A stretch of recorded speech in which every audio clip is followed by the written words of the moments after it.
በስመ አብ ወወልድ ወመንፈስ ቅዱስ አሃዱ አምላክ። ይትባረክ እግዚአብሔር አምላከ አበዊነ ቅዱሳን ለዘአብጽሐነ እስከዛቲ ዕለት እስከዚህች ዕለት ያደረሰን የአባቶቻችን የቅዱሳን አምላክ ልዑል አምላካችን እግዚአብሔር ስሙ የተመሰገነ ይሁን። የተወደዳችሁና የተከበራችሁ እግዚአብሔር የሚወዳችሁ እግዚአብሔርን የምትወዱ የእግዚአብሔር ቤተሰቦች የእናታችን የንጽሕተ ንጹሐን የቅድስተ ቅዱሳን የድንግል ማርያም የአስራት የበኩራት የቃል ኪዳን የመስቀል ስር ያደራ ልጆች በወደደንና ባከበረን እስከ ሞት ድረስ በታመነልን በኢየሱስ ክርስቶስ ፍጹም ሰላም ሰላም እላችኋለሁ። እንደምን አደራችሁ?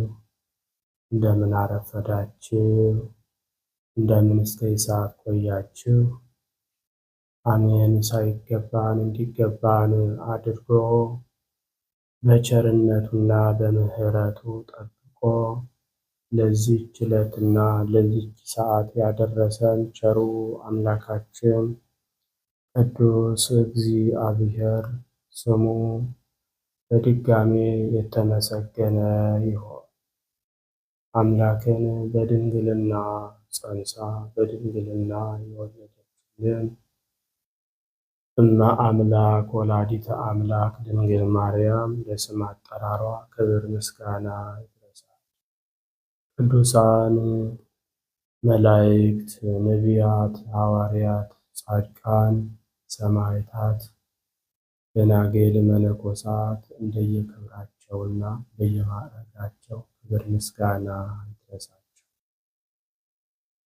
በቅድሚያ እንኳን ለታላቁ አባት አቡነ አረጋዊ ዓመታዊ ክብረ በዓል በሰላም በጤና አደረሳችሁ አደረሰን።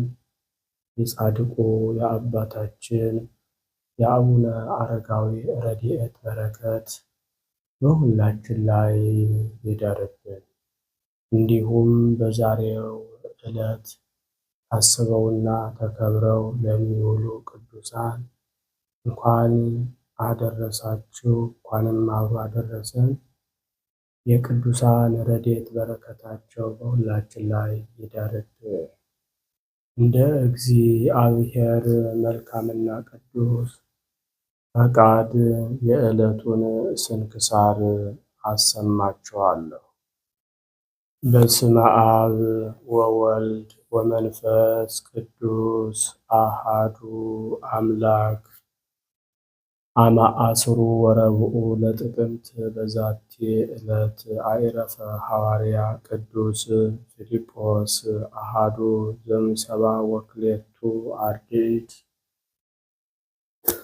አንድ አምላክ በሚሆን በአብ በወልድ በመንፈስ ቅዱስ ስም ጥቅምት 14 በዚህች ቀን ከሰባ ሁለቱ አርድእት ውስጥ አንዱ የሆነ ቅዱስ ሐዋርያ ፊልጶስ አረፈ። ጌታችንም በቂሳርያ ሀገር ውስጥ ባለፈ ጊዜ በውስጧ አስተማረ። ትምህርቱንም ሰምቶ ክብር ይግባውና ጌታችንን አምኖ ተከተለው። ከሰባ ሁለቱ አርድእትም ጋር ተቆጠረ። ጌታችንም ይሰብኩት ዘንድ ሁለት ሁለት አድርጎ ቅዱሳን ሐዋርያትን በላካቸው ጊዜ ከእርሳቸው አንዱ ይህ ደቀ መዝሙር ቅዱስ ፊልጶስ ነው። ከመድኃኒታችንም ዕርገት በኋላ ሐዋርያት ከሾሟቸው ከሰባቱ ዲያቆናት ውስጥ የተቆጠረ ነው። እርሱም ወደ ሰማርያ ወርዶ አስተማረ። ብዙዎችንም አሳምኖ የክርስትና ጥምቀትን አጠመቃቸው። ከዚህም በኋላ የተጎዳውን ስራየኛ ሲሞንንም አጥምቆት ነበር። እርሱ የመንፈስ ቅዱስን ጸጋ በገንዘብ ሊገዛ አስቧልና። ከዚህም በኋላ ወደ ጋዛ በሚወስደው መንገድ ይሄድ ዘንድ መንፈስ ቅዱስ ፊልጶስን አዘዘው። በሄደም ጊዜ ለኢትዮጵያ ንግሥት ለህንደኬ በጅሮንዷ የሆነ ጃንደረባውን አገኘው።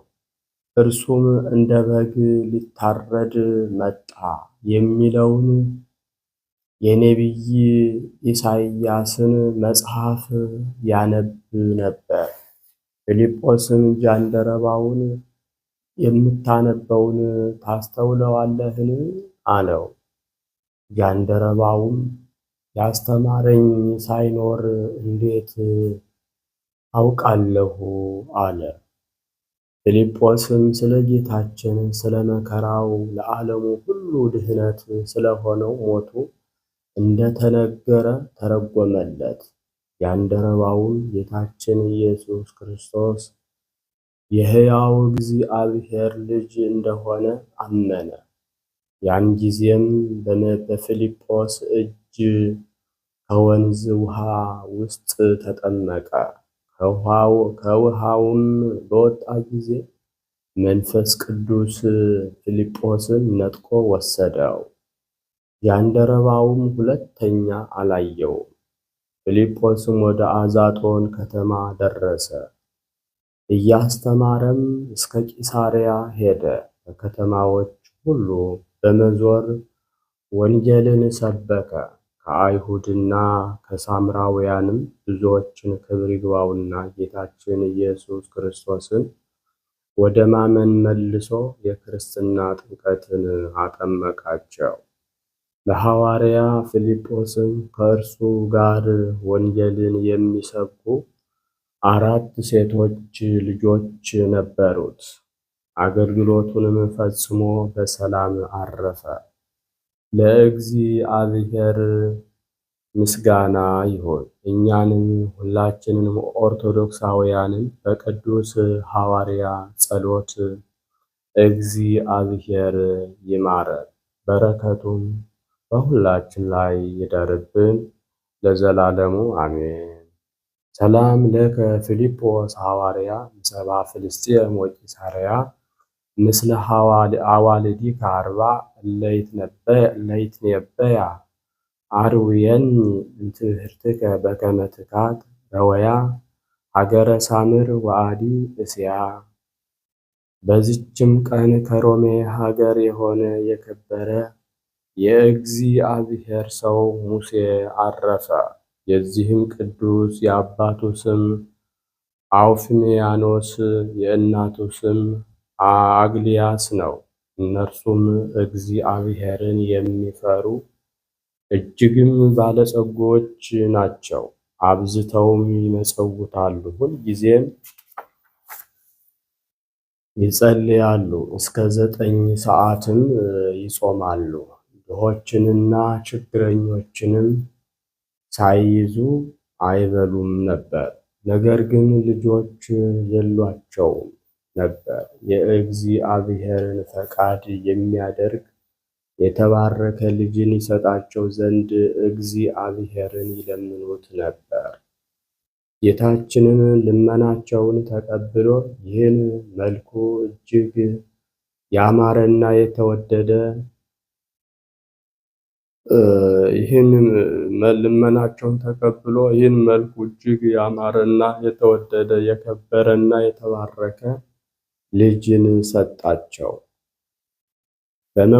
በወለዱትም ጊዜ በእርሱ ደስ ብሏቸው ለድሆችና ለምስኪኖች ታላቅ ምሳ ግብዣ አደረጉ። ስሙንም ሙሴ ብለው ሰየሙት። ትርጓሜውም የእግዚአብሔር ሰው ማለት ነው። ስለ እርሱ እግዚአብሔር ልመናቸውን ሰምቷልና። ከዚህም በኋላ ሙሴን በመልካም አስተዳደግ አሳደጉት። መንፈሳዊና ሥጋዊ ትምህርትንም ጥበብን ሁሉ አስተማሩት። አድጎም በጎለመሰ ጊዜ አባቱ አውፍሚያኖስ ሚስቱ አግሊያስን እነሆ ልጃችን ሙሴ አደገ፣ ሚስትን ልናጋባውና በጋብቻውም ደስ ሊለን ለእኛ ይገባናል አላት። የሙሴ እናት አግሊያስም ሰምታ በዚህ ነገር እጅግ ደስ አላት። ከሮሜ ሀገር ታላላቆች ሰዎች ወገንም መልኳ እጅግ ያማረ አንዲት ብላቴና አጋቡት። ታላቅ ሰርግንም በማዘጋጀት ሸልመው አስጊጠው በቤተ ክርስቲያን ውስጥ በጋብቻ ሥርዓት አክሊላትን አቀዳጇቸው። ከዚህ በኋላ ሥጋውንና ደሙን ተቀብለው ወደሚሰረጉበት ቤት ገቡ። ከዚህም በኋላ በማግስቱ አውፍሚያኖስ ሚዜውን ጠርቶ እንዲህ አለው፣ ሙሽራው ወደ ሙሽሪቷ ገብቶ የጋብቻውን ሕግ እንዲፈጽም ንገረው። ያ ሚዜውም በነገረው ጊዜ ወደ ሙሽራይቷ ገባ። ድንቅ የሆነ ውበቷንና ደምግባቷን ተመለከተ። በልቡም አስቦ እንዲህ አለ፣ ይህ ሁሉ ውበትና ደምግባት አላፊ ጠፊ ረጋፊ አይደለምን? ይህንንም ብሎ ወደ ሰማያዊት መንግሥቱ የሚደርስበትን መንገድ እንዲመራው ቅዱስ እግዚአብሔርን ለመነው። ሙሽራይቱንም እንዲህ አላት፣ የተባረክሽ እህቴ ሰላም ይሁንልሽ። የእግዚአብሔርም ፍቅር አንድነት ካንቺ ጋር ይኖር። ክብር ይግባውና በጌታችን ኢየሱስ ክርስቶስ ዘንድ እስከምንገናኝ ደህና ሁኚ። ይህንንም በሚላት ጊዜ ልብሶቹን አውልቆ ሰጥቷት ከእርሷ ዘንድ ወጣ። የተሞሸረበትንም ልብስ ለውጦ ከባህር ዳርቻ እስከሚደርስ መንገዱን ተጓዘ። ልብሶቹንም ሁሉ ሽጦ ለድሆችና ለችግረኞች ምጽዋትን ሰጠ። እርሱም ጨርቅ በመልበስ እንደ ድሃ ሆኖ ቁራሽ እንጀራ እየለመነ በየጥቂቱ እየተመገበ እስከ ሀገረ ሮሃ ድረስ ሄደ። በዚያም በደረሰ ጊዜ ወደ ቤተ ክርስቲያን ውስጥ ገብቶ ለሮሃ ንጉሥ ለአቃሪዎስ በስብከቱ ወራት የተላከለትን ክብር ይግባውና የጌታችን ኢየሱስ ክርስቶስን ስዕልና የእመቤታችንን የቅድስት ድንግል ማርያምን ስዕል አግኝቶ ከስዕሎቹ ተሳልሞ በረከትን ተቀበለ። ወደ ልዑል እግዚአብሔርም ፈጽሞ እያመሰገነ ጸለየ። ወጥቶም ኑሮውን ከድሆችና ከምስኪኖች ጋር አደረገ። ከዚህም በኋላ መጸለይና መጾምን ጀመረ። እስከ ምሽትም ይጾማል። በቀንና በሌሊትም ጸሎቱን አያቋርጥም። ምጽዋትንም ከድሆች ጋር ተቀብሎ እርሱ መልሶ ለሌሎች ይሰጣል። በዚያችም ዕለት በነጋ ጊዜ ወደ ሰርጉ አዳራሽ አባትና እናቱ ሲገቡ ሙሽራው ልጃቸው ሙሴ በጫጉላው ቤት እንደሌለ ሰሙ። ደስታቸውም ወደ ሐዘን፣ የሰርጉም ዘፈን ወደ ልቅሶ፣ ወደ ዋይታ ተለወጠ። ከዚህም በኋላ አውፍያኖስ ባሮቹን ጠርቶ ብዙ ገንዘብን ሰጣቸው። እንዲህም አላቸው፣ ልጄን እስከምታገኙት ድረስ ሁለት ሁለት እየሆናችሁ ወደ ሀገሩ ሁሉ ሄዱ፣ ፈልጉት። ለድሆችና ለችግረኞች ምጽዋትን ስጧቸው። እነርሱም በሀገሩ ሁሉ ተበታተኑ። ከአባቱ አገልጋዮችም ሁለቱ አገኙት፣ ግን አላወቁትም። ምጽዋትንም ከድሆች ጋር ሰጡ። ቅዱስ ሙሴም አውቋቸው እንዲህ ብሎ አመሰገነ። ጌታዬ ፈጣሪ ኢየሱስ ክርስቶስ ሆይ ስለ አንተ ፍቅር ከአባቴ ባሮች እጅ ምጽዋትን እቀበል ዘንድ ለዚህ ታላቅ ክብር አድለኸኛልና አመሰግንሃለሁ አለ። የአባቱ አገልጋዮችም ብዙ ወራት በሁሉ ሀገሮች ሲዞሩ ኑረው ወደ አውፍሚያኖስ ጌታቸው ተመለሱ። የእግዚአብሔር ሰው ቅዱስ ሙሴም ከሰንበት ቀኖች በቀር እህልን የማይቀምስ እስቲሆን ድረስ ተጋድሎውን በመጨመር በየ2 እና በየ3 ቀኖች የሚጾም ሆነ። ከዚህም በኋላ እመቤታችን የከበረች ድንግል ማርያም ከዚያች ቤተ ክርስቲያን ካህናት ውስጥ ለአንድ ደግ ጻድቅ ቄስ ተገልጦ እንዲህ አለችው።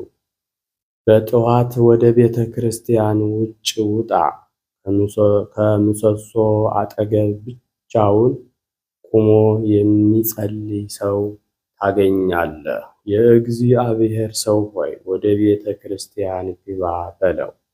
በውጭ አትተወው። ጾሙ ጸሎቱ በእግዚአብሔር ፊት መዓዛው ጣፋጭ እንደሆነ ዕጣን ተቀባይነትን አግኝቷልና አለችው።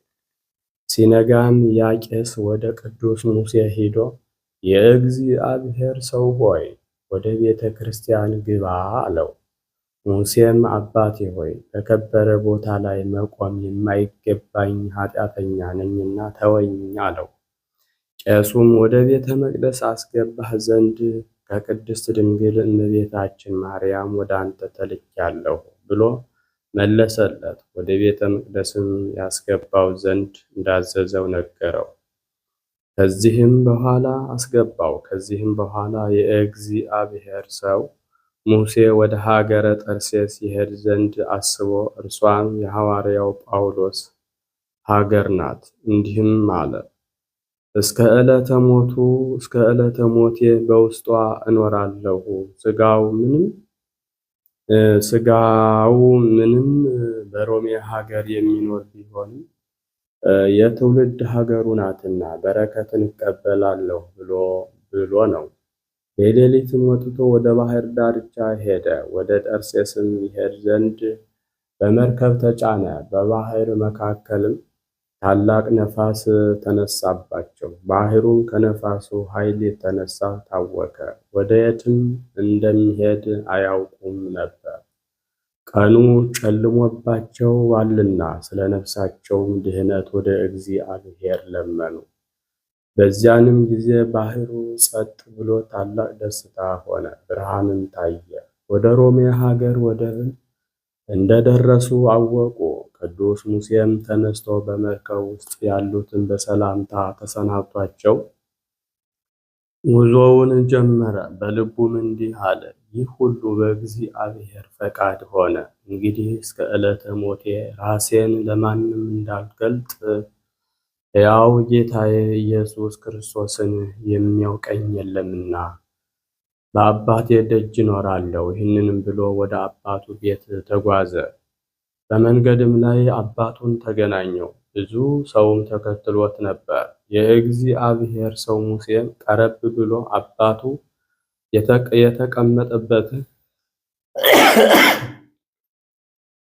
የተቀመጠበትን ፈረስ ልጓሙን ያዘ፣ እንዲህም አለው፣ እግዚአብሔር ይባርክህ፣ ያከበረህ አንተ ደግ ሰው።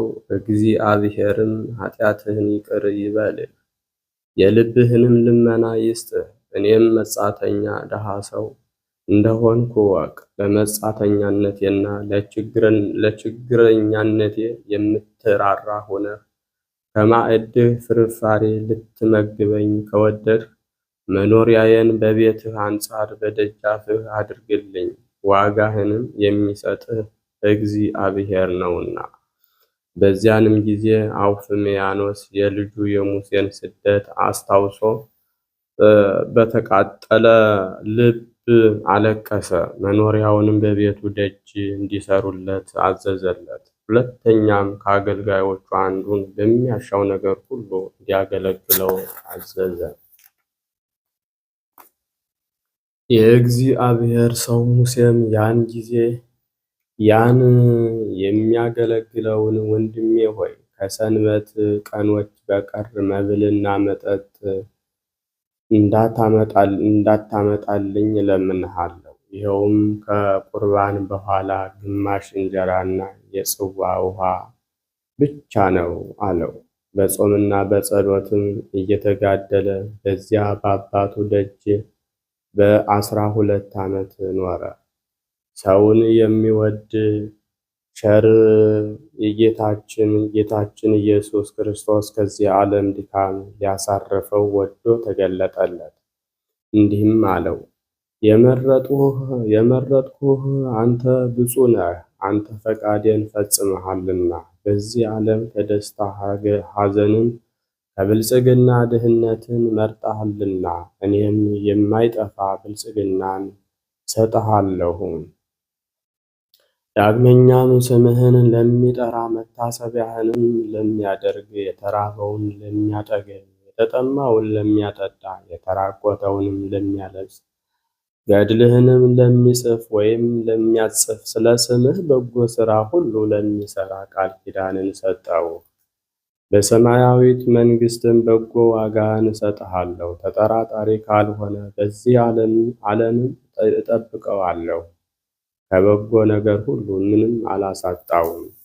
አሁንም ከአራት ቀን በኋላ እወስድሃለሁ። ምርጦች ነቢያት፣ ሐዋርያት፣ ጻድቃን፣ ሰማዕታት ካሉበት አኖርሃለሁ። ይህንንም ብሎ ከእርሱ ዘንድ ወደ ሰማይ በታላቅ ክብር አረገ። ቅዱስ ሙሴም ከእግዚአብሔር ዘንድ ይህን ጸጋ በተሰጠ ጊዜ እጅግ ደስ አለው። ያን ጊዜ የሚያገለግለውንም ወንድሜ ሆይ እንግዲህ ስለ እኔ ከመድከም ታርፋለህና ወረቀትና ቀለም አምጣልኝ አለው።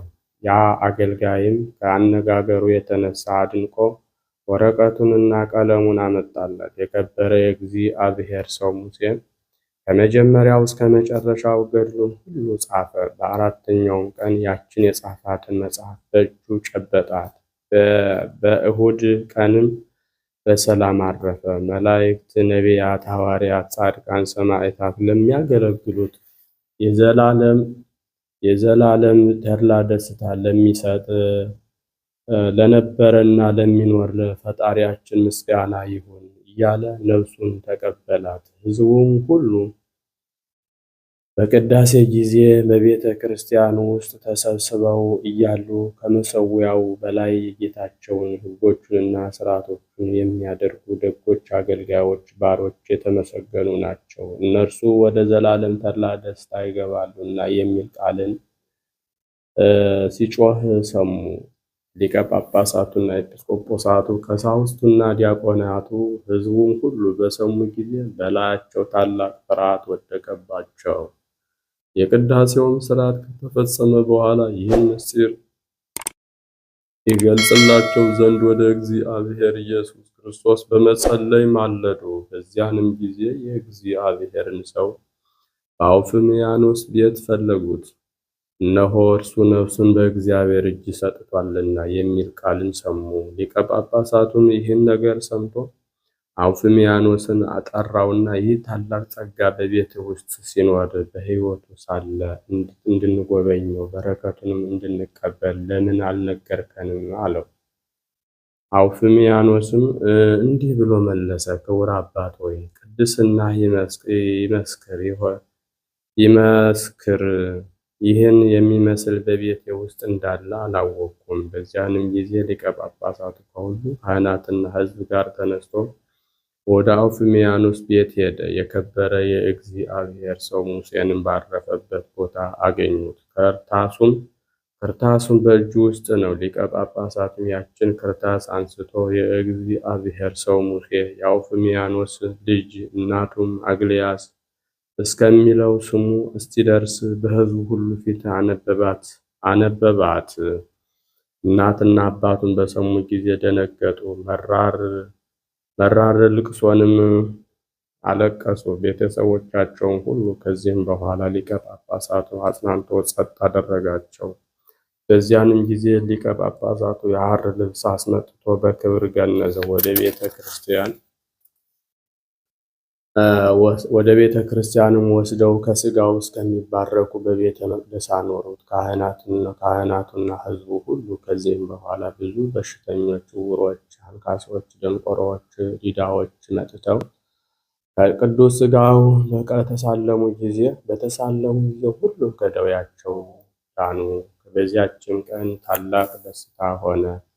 ሕዝቡም በበዙ ጊዜ የልጆቹን የሙሴን ሥጋ ከአልጋው ላይ እንዳይጥሉት አውፍሚያኖስ ፈራ።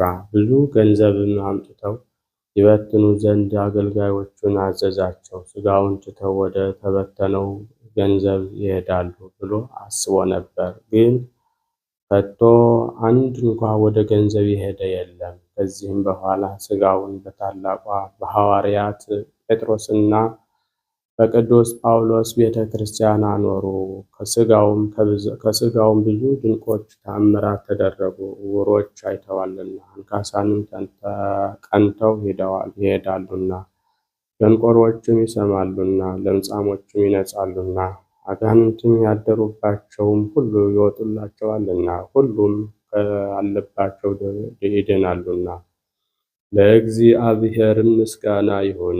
እኛንም ሁላችንንም በዚህ ታላቅ ጻድቅ ጸሎት እግዚአብሔር ይማረን፣ በረከቱም ከእኛ ጋር ትኖር ለዘላለሙ አሜን። ሰላም እብል ለዘመርአሁ ገደፈ ወእልታ መንፈስ ተአጽፎ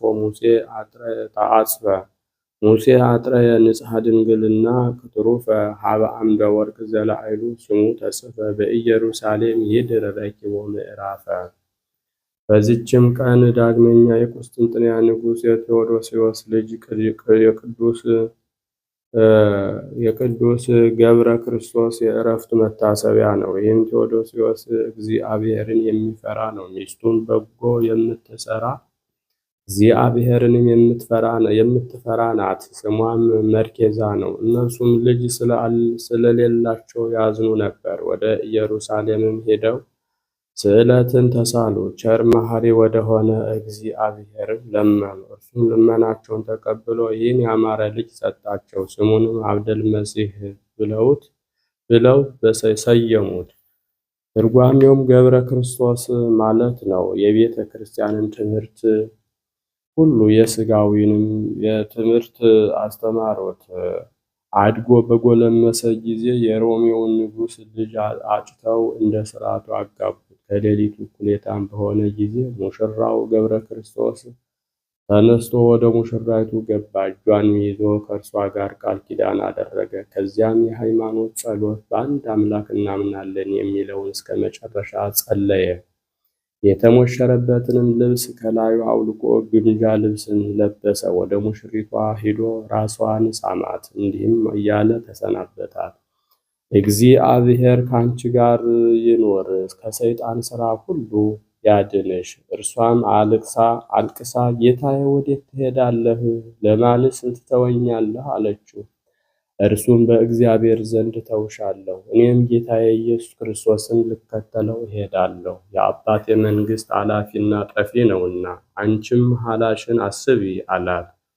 ያን ጊዜ መሐላዋን አስባ ዝም አለች። ለሰርጉም የታደሙት ሁሉ እንደተኙ በሌሊት ወጥቶ ሄደ። ወደ ባህርም ዳርቻ ደርሶ በመርከብ የሚጓዙ መንገደኞችን አገኘ። የዓመት መንገድ ወደሚሆን አርማንያም እስከሚደርስ ከእነርሱ ጋር ተጓዘ። ነግቶ ወደ ሰርጉ አዳራሽ አባትና እናቱ በገቡ ጊዜ ሙሽራውን ልጃቸውን አላገኙትም። ሙሽሪትንም ልጃችን ወዴት አለ ብለው ጠየቋት። እርሷም እንዲህ አለቻቸው፣ በሌሊት ወደ እኔ ገባ፣ መሐላን አማለኝ፣ ከእኔ ጋር ቃል ኪዳን አደረገ። ራሴንም ስሞኝ ከእኔ ዘንድ ወጣ። እኔም ያለቀስኩ ብቻዬን አደርኩ። ነገሯንም ሰምተው ወድቀው በመጮህ ታላቅ ልቅሶን አለቀሱ። በዚያችን ጊዜ በሀገሮች ውስጥ ሁሉ ልጁን ገብረ ክርስቶስን ይፈልጉት ዘንድ ንጉሡ አምስት መቶ አገልጋዮችን ላከ። ለድሆችና ለምስኪኖችም ምጽዋት አድርገው የሚሰጧቸውን ብዙ ገንዘብ ሰጣቸው። ገብረ ክርስቶስ ግን በእመቤታችን በንጽሕተ ንጹሐን በቅድስተ ቅዱሳን በድንግል ማርያም ስም በአርማንያ ሀገር በተሰራች በአንዲት ቤተ ክርስቲያን ደጅ የሚኖር ሆነ። አባቱ የላካቸውም ሁለቱ አገልጋዮች ከዚያ ደርሰው ስለ እርሱ መረመሩ፣ ግን ወሬውን ማግኘት ተሳናቸው። ለድሆችም ምጽዋትን ሰጡ። እርሱም ከድሆች ጋር ምጽዋትን ተቀበለ። በዚያም 15 ዓመት ከኖረ በኋላ እመቤታችን ቅድስት ድንግል ማርያም ለአንድ ቄስ ተገለጠችለት። ቦታውንም አመልክታ እንዲህ አለችው፣ የእግዚአብሔር ሰው ገብረ ክርስቶስን ይዘህ ከቤተ ክርስቲያን ውስጥ አስገባው፣ ከውጭ አትተወው። ቄሱም እመቤታችን እንዳዘዘችው አደረገ። ከዚህም በኋላ የተመሰገነ ገብረ ክርስቶስ በሌሊት ተነሳ፣ ከእመቤታችንም ስዕል ፊት ቆሞ ጸለየ። እንዲህም አላት፣ እመቤቴ ሆይ የተሰወረ ሥራዬንም አንቺ ለምን ገለጥሽ? አሁንም ወደሚሻለኝ ምሪኝ። ይህንንም ብሎ የእመቤታችንን ስዕሏን ተሳልሞ በሌሊት ወጥቶ ወደ ባህር ወደብ ደረሰ። ወደ ሌላ ሀገርም ሊሄድ ወዶ በመርከብ ተሳፈረ። ግን በእግዚአብሔር ፈቃድ ከአባቱ ሀገር ደረሰ። የአባቱና የእናቱን ባሮች እየናቁትና እየሰደቡት በአባቱ ደጅ 15 ዓመት ኖረ። ሲገቡና ሲወጡም ሽታው እንዳያስጨንቀን ይህን ምስኪን አስወግዱልን ይላሉ። ወጭትና ድስትም አጥበው በላዩ ላይ ይደፉበታል። ውሾችም እንዲናከሱበትና እንዲበሉት የሥጋ ትርፍራፊ ይጥሉበታል። ውሾች ግን ቁስሉን ይልሱለት ነበር። እንደዚህም አብዝተው አሰቃዩት። ከዚህም በኋላ ወደ እግዚአብሔር እንዲህ ብሎ ለመነ። ጌታዬ ኢየሱስ ክርስቶስ ሆይ ለአባቴና ለእናቴ ባሮች በደል እንዳይሆንባቸው ወደ አንተ ውሰደኝ። በዚያንም ጊዜ ክብር ይግባውና ጌታችን አምላካችን ኢየሱስ ክርስቶስ ስሙን ለሚጠራ መታሰቢያውን ለሚያደርግ ቃል ኪዳን ሰጠው። ከዚህም በኋላ ገድሉን ከመጀመሪያው እስከ መጨረሻው ጻፈ። በእጁም ጨብጧት አረፈ። በእሑድ ቀንም ሕዝቡ ሁሉና ካህናቱ ከሊቀ ጳጳሳቱ ጋር በቅዳሴ ጊዜ በቤተ ክርስቲያን ውስጥ ሳሉ የእግዚአብሔርን ሰው በንጉሥ ቴዎዶስዮስ ቤት ፈልጉት የሚል ቃል ከሰማይ ሰሙ። በዚያንም ጊዜ ሂደው ባረፈበት ቦታ አገኙት። በእጁም ውስጥ የተጨበጠ ክርታስን አዩ። ሊወስዷትም ሽተው መውሰድ ተሳናቸው። በአንድነትም በጸለዩ ጊዜ እጁ ተፈታ። ወስደው አነበቧት። አባቱና እናቱም ልጃቸው እንደሆነ አወቁ። ታላቅ ጩኸትም ሆነ። መሪር ልቅሶንም አለቀሱ። አክብረውም ቀበሩት። መቃብሩም በሽተኞችን ሁሉ በመፈወስ ድንቆች የሆኑ ብዙ ታምራትን የሚያደርግ ሆነ። ለእግዚአብሔርም ምስጋና ይሁን። እኛንም ኦርቶዶክሳውያንን ሁሉ በዚህ ታላቅ ጻድቅ ጸሎት እግዚአብሔር ይማረን፣ በረከቱም ከእኛ ጋር ትኖር ለዘላለሙ አሜን። ሰላም ለገብረ ክርስቶስ እንተ አንደ በአባሎ በደዲአሁ አክልልት እስከነለሃሱ ቁስሎ አይረፈ ዮም ለእግዚአብሔር ከማዕሳአሎ ምዕዳ ግብርት ተኮንኖ ወምዕዳ አይማት ተጽዕሎ እምድኅረ ፈጸመ ወሰለጠ ገድሎ። በዚችም ቀን የታላቁና የከበረው አባታችን አረጋዊ ዘሚካኤል የሚባለው መታሰቢያው ነው። ይህም ቅዱስ ከእርሱ ጋር 9 የሆኑትን ቅዱሳን የእግዚአብሔር አገልጋዮቹን ወደ ኢትዮጵያ ሀገር እስካደረሳቸው ድረስ በመንገድ የመራቸው እርሱ ነው። እርሱም የዘንዶ ጅራት በመያዝ ከደብረ ዳሞ ተራራ ላይ ወጣ። በዚያም ፍጹም የሆነ ተጋድሎውን ፈጸመ። ክብር ይግባውና ከጌታችን ኢየሱስ ክርስቶስም ስሙን ለሚጠራ መታሰቢያውን ለሚያደርግ ቃል ኪዳን ተቀበለ። ከመምህሩ ከአባ ጳኩሚስ ዘንድ እንደተማረ ለልጆቹ መነኮሳት ሥርዓተ ማኅበርን ሠራላቸው። ከዚህም በኋላ በእግዚአብሔር ቸርነት እንደ ሄኖክና እንደ ኤልያስ ከሞት ገጽ ተሰወረ። ለእግዚአብሔርም ምስጋና ይሁን። እኛንም ሁላችንንም በታላቁ አባታችን በአቡነ አረጋዊ ጸሎት እግዚአብሔር ይማረን፣ በረከቱም ከእኛ ጋር ትኖር ለዘላለሙ አሜን። ሰላም ለዘሚካኤል ዘተሰሚ አረጋዊ እስመ ሁረቱ በጥበብ ወፍናዊሁ ልባዌ ምስሌሁ ህቡረ ዘበአሃዱ ህላዌ ሰላም ለቅዱሳን ዘተሰንአው ስንአዌ ከመበጸሎት ይሰአሩ ስርዓቶ ለአርዌ። በዚችም ቀን መከራዋና ከእርሱ ጋር ያሉ ሰማዕታት የዱማቴዎስ እና የእምራይስ የ431 ሰማዕታት መታሰቢያቸው ሆነ። እግዚአብሔርም በጸሎታቸው ይማረን፣ በረከታቸውም ከእኛ ጋር ትኖር ለዘላለሙ አሜን።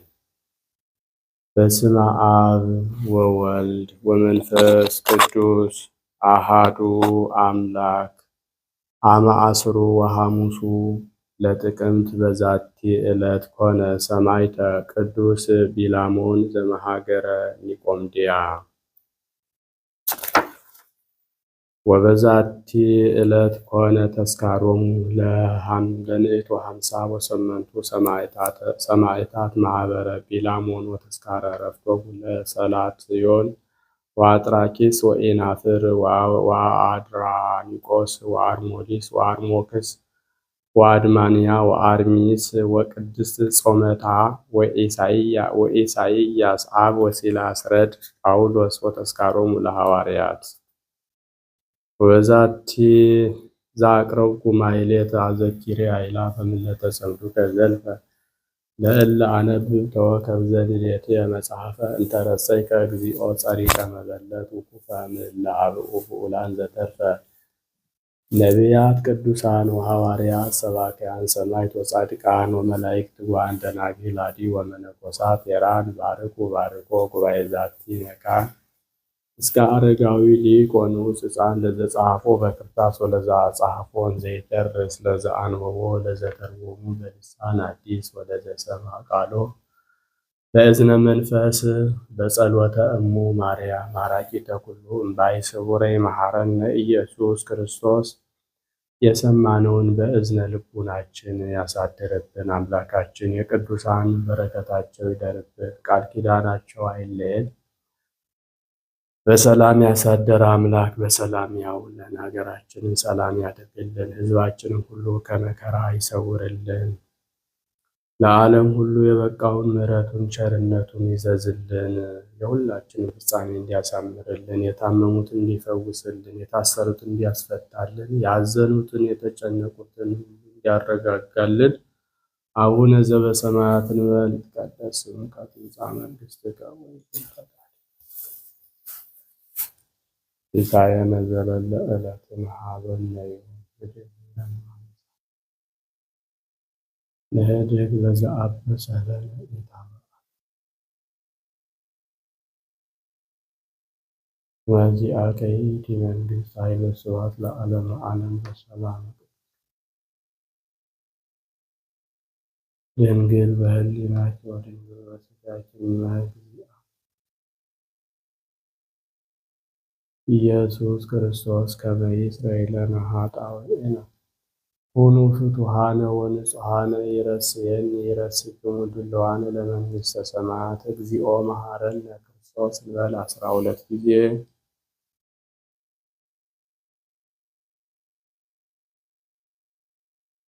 በእንተ እግዝእትነ ማርያም መሐረነ ክርስቶስ እንበል ከማሁ።